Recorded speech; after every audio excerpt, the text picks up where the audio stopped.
everyone has an opinion about Canadian federal politics. Oh, yeah. I think, sir, that I made my point in terms of evidence versus politics versus conjecture. This is not a witch hunt. This is a function that any opposition member, particularly at this committee, would want to do, determine who this other Randy is. That is the $64 million question. Hey gang, what's up? Just Aaron right here, Question Period Canada. How's everybody doing? So, we have another Larry Brock in-committee video to show. Larry Brock was a big-time prosecutor in Ontario before he hit the federal political scene, and now he's taking names of Trudeau and Jagmeet's coalition, asking questions in committee, in the House of Commons, in the press, in the scrums. He's a very interesting guy to watch. He's intense as can be, and you want to have answers when he's asking questions. Most of the Liberal witnesses do not like answering questions whatsoever, and the witnesses never seem to be prepared. So let's kick it off and see what kind of questions Larry Brock has in committee for us today. Let's check it out. Mr. Brock, go ahead, please. Yeah, I can be, On the amendment, sir. yeah, I can be brief, Mr. Chair. I wholeheartedly agree with my colleague, Mr. Barrett's suggestions to the other opposition members, and I just want to clarify a couple of loose threads that I think need to be focused in. Canadians watching this may be left with the impression that there's really nothing to see here, that Global News had conducted a most thorough investigation on their own, and the Liberal bench, including the Prime Minister, has satisfied all the queries that opposition members have made on this issue. But this is a serious matter. And to Mr. Barrett's point, I know that good governance and high ethical standards is a very elusive concept for this NDP Liberal government. But it's not for Canadians. And the allegations are really damning that a minister who had been a minister for close to a year is communicating via a device to a company demanding within so many minutes a $500,000 payment to a company that he still has a 50% interest in. The text message made it clear that there ought to be a partners meeting. Minister Boissonnault confirmed that he views himself as a partner. This was a two-partner company. What concerns me is that the Liberal bench can clear this up, could have cleared this up the moment the issue rose by simply identifying the surname of this other Randy. And it just amazes me to the length by which the Liberal government will go to conceal the identity of this other Randy. And for the Canadians who are watching this, they're saying to themselves, well, what's the big deal? If it's not Minister Boissonnault, then identify the person. But when you've got every Liberal member literally on this committee, as well as Liberal members in the House, dodging and deflecting and not answering the question that's on the mind of Canadians, clear this up. Why are we wasting government resources and arguing this, and with filibustering that's happening not only today, but happening last week as well? Canadians want government to work, and when they see the kind of gamemanship that's happening right now, and the attempts to not shed any sort of transparency and light on this is extremely concerning. And to answer the question of Mr. Fisher, that this committee has never been designed to be a judge and jury, well, of course not. But our role as parliamentarians is to ask the tough questions. Some of us could have more skills than others in asking the questions, probing questions, that might ultimately elicit a response from a commissioner and or provide the basis by which we would extend an invitation to law enforcement to investigate. But that's our role, Mr. Chair. That's what we do day in and day out at committee. It is improper to equate that lawful parliamentary privilege and process as a means of acting as judge and jury. That's just not the case. What's also concerning is in the Global News report that Mr. Boissonnault's other partner lied, flat out deliberately lied when he said that the other Randy is the head of logistics. The report indicated, in fact, the head of logistics was Mr. Anderson's father, whose first name was not Randy. Now, we're not talking about a large corporation. We're not talking about a multinational. We're talking about a small startup company with maybe one or two other employees. When asked by the Global News reporter, give us the surname of the other Randy, no one in that organization could answer that. In much the same way that every Liberal member of this committee and this government refused to give us the name of that person. And that's why we are here. That's why I fully support Mr. Barrett's recommendation that we need to have the other Randy appear and or have the government provide us with the surname so that we can make our own inquiries. I believe the member is to be speaking to the amendment that's on the floor. I'm speaking, Mr. Brock, and both he and Mr. Barrett talk about possible sub-amendments, but there haven't been any put forward. So should he not be speaking to the amendment as opposed to imaginary sub-amendments that they don't seem to want to move? Well, it's their prerogative, Ms. Damoff, to move a sub-amendment if they choose to, or speak on the amendment, which I believe they are. If at the appropriate time they want to move that sub-amendment, they can. But I don't think that I don't think they're talking in theory here. They're just talking about the amendment. So, but they're not, Chair. They're talking about how they would like to amend it, but they don't actually amend it. So shouldn't they keep their comments to the amendment that's on the amendment is to strike the other Randy referred to in Minister Randy Boissonnault's testimony. And I think it's extremely relevant, and you've been on this committee for a while. You know that I give members a lot of latitude. I think it's extremely relevant to be speaking to the amendment that's on the floor, which I believe Mr. Brock is doing at this point. So I'm going to ask Mr. Brock to continue, please. You have the floor. Thank you, Chair. And the last intervention is just proof positive that they don't want to hear from Conservative members who are asking the appropriate questions that Canadians want answers to. The other concern that I have with the proposed amendment is the duration of this meeting.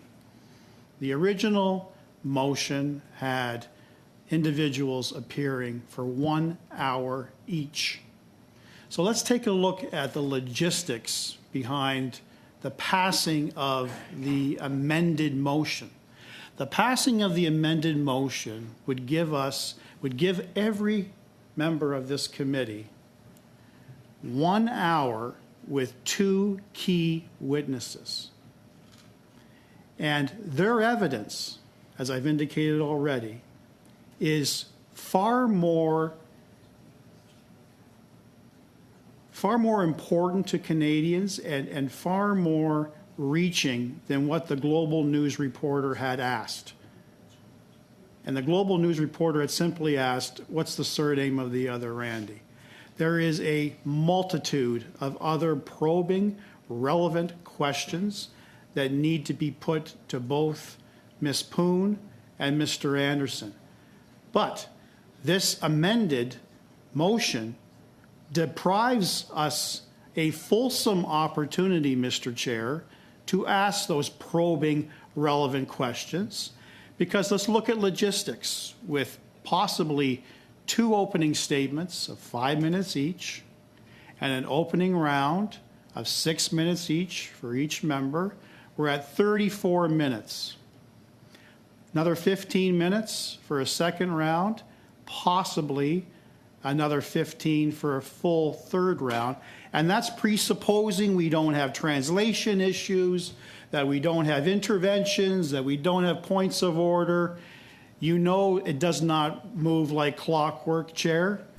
So ultimately, at best, we might have 3 rounds for 2 highly relevant, important witnesses.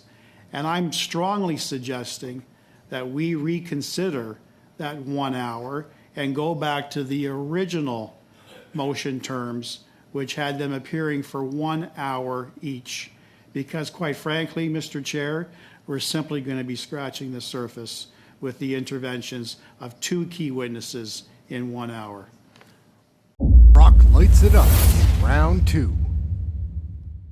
Anderson, don't know, but it appears just by reading between the lines that the failure of Gawi to make this deposit had been an ongoing concern. So I know that I originally had asked for records of September the 8th, 2022. It may find favor with all committee members if perhaps we go back 30 or 60 days of all communications between the minister and Mr. Anderson, because it tells me that this is an ongoing issue and concern. You assured me this morning this was done first thing and allowed you to hold this stock today. Stock. So this is the stock that was supposed to be delivered to Gawi that mysteriously burned up in a deliberately set fire. It's midday and nothing is completed. I am calling, so this is the other Randy, or it's the minister. I am calling Felix to discuss. Now, who is Felix? We've heard that name before. According to Mr. Anderson, Felix' surname is Papineau, and he is Stephen Anderson's right-hand man in Quebec. I am calling Felix to discuss. Be available in 15 for a, wait for it, partner call. Not consultant call, not intern call, not employee to partner call, partner to partner. Minister Boissonnault, a partner. His own words confirms I'm a partner with Mr. Anderson. So that's evidence. That's not conjecture. That's not a witch hunt. This is real evidence shared to Canadians by Global News. Now, the reporter for Global News obviously asked a number of questions. When asked if he worked with another Randy, this is the reporter to Mr. Anderson, Anderson stated that he did, but would not disclose the employee's full name. Well, of course, his partner wants to protect Minister Boissonnault. He knows what the rules are, and Mr. Boissonnault can't be involved in the day-to-day affairs as a minister of the Crown. So conveniently, he declines to provide the name of the alibi Randy or the other Randy. He said the other Randy was head of logistics. And I referenced this yesterday, Mr. Chair, in my discussion at committee. Head of logistics. Well, as any good reporter would do, in this case, she did not accept that at face value. She conducted further interviews. She spoke with GHI's former suppliers, Edward Anderson, who is the father of the partner Stephen Anderson. he was identified as the company's logistics lead.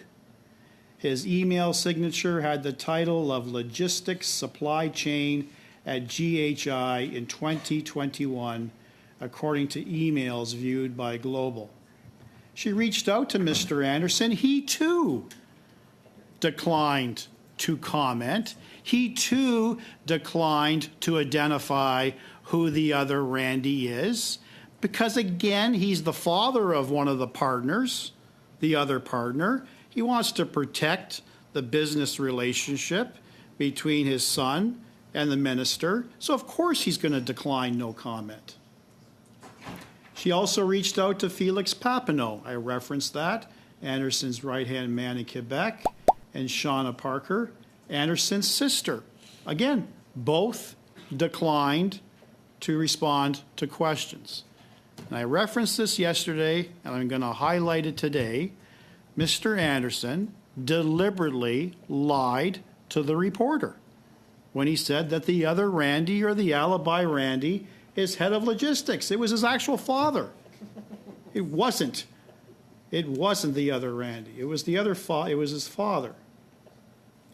Now, this is why we, in our original motion, wanted a representative of Galway here, because they are part of this and they have a different perspective and a different interest. They're not here to protect Minister Boissonnault. Quite frankly, they want to get paid back the money that they lost or the product that they originally contracted for. They're out of pocket. So they reached out, or the reporter reached out to Galway. And I'm going to read out this passage in the press release, because I think it's quite telling. It was Galway's understanding during that text message that I referenced on September the 8th that Anderson was referring to Boissonnault, Minister Boissonnault. Not an intern, not an employee, not a consultant, not GC Strategies, not McKinsey, Minister Boissonnault, whom Anderson had told her, previous conversation, Chair, Anderson had told her was a partner in GHI and, wait for it, a public official. Not only confirming Minister Boissonnault's partnership status, but also his political status. A public official. This was confirmed by Galway. They confirmed, we have had no direct communication with Mr. Boissonnault at any point in our dealings with Stephen. Well, of course not. He's not that naive to physically pick up the phone and write directly to Galway. He's going to do that through back channels. He's going to deal with that through his partner, Mr. Anderson.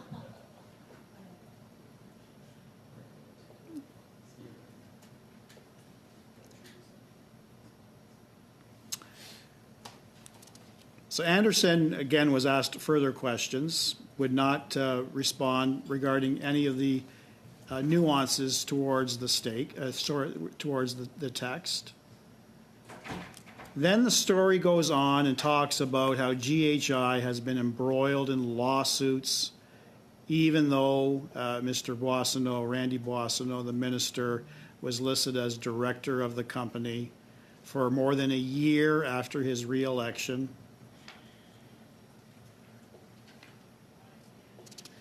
Now, going back to Galway, so it looks like as a result of the intervention of either the minister or the other Randy, they ended up later that day sending nearly $500,000 as a deposit to Anderson.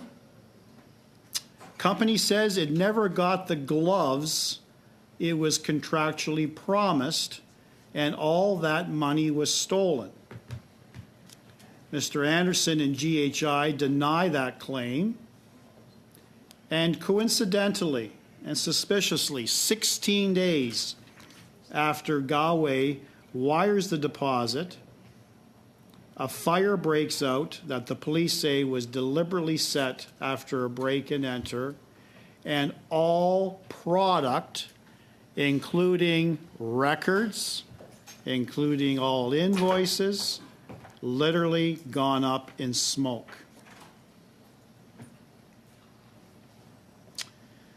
The author of the report opines why a former politician, referencing the minister, and a hockey coach, referencing Mr. Anderson,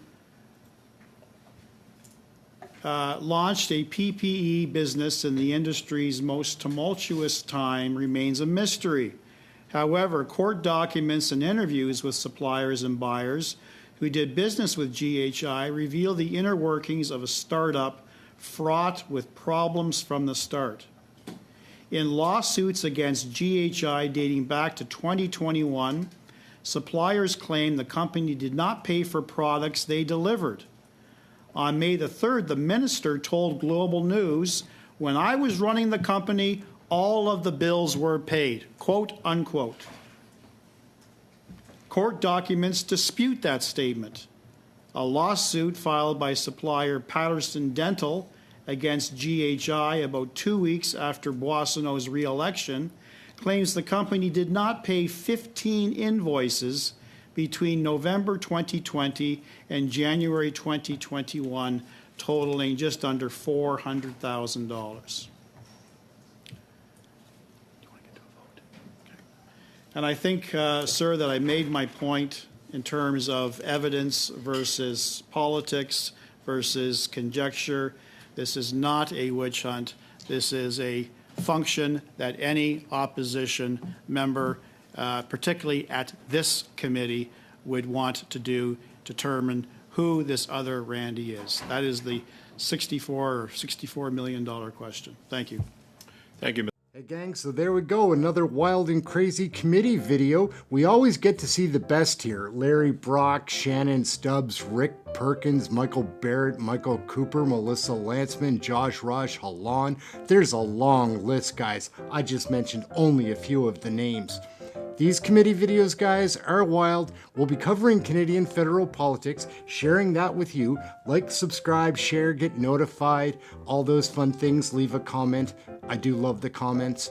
That's it. We'll be back with more information to share and probably another committee video or two coming down the pipes. Remember to like and subscribe. It does help. My name's Aaron. This is Question Period Canada. Catch you next video. Thank you for watching this one.